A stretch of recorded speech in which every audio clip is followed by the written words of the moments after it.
Good evening, I'm Alex Dierckman. The defeat of Eric Cantor has Republicans looking for a replacement. Indiana 3rd District Representative Marlin Stutzman says he's taking a deep look at running for Majority Whip. Stutzman says he's not one to complain about leadership and says if he doesn't like how leadership has been operating, he will do something about it. Republicans will meet in a closed-door caucus next Friday to make their choices. Former Governor Mitch Daniels' Energize Indiana energy efficiency programs may be ending, but NIPSCO has its own plan ready to take over in its place. A spokesman says the Maryville-based utilities proposal would extend the features of Energize Indiana to at least 2015. Many of the same programs will be available, which they expect will save residential customers 49.5 million kilowatt hours in 2015.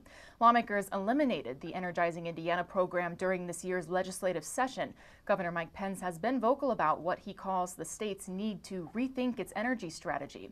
A preliminary draft of the new energy plan is due this month.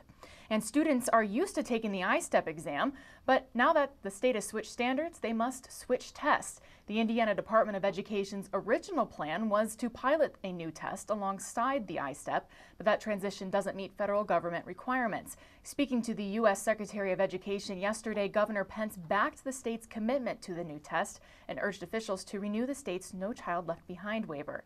The new, more rigorous test with no multiple choice questions is still being developed and the testing company still to be chosen.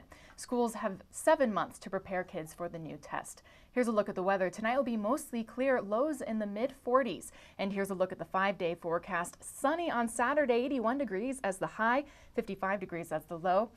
Highs in the mid-80s through Tuesday, a 50% chance of storms. Lows around 70 degrees.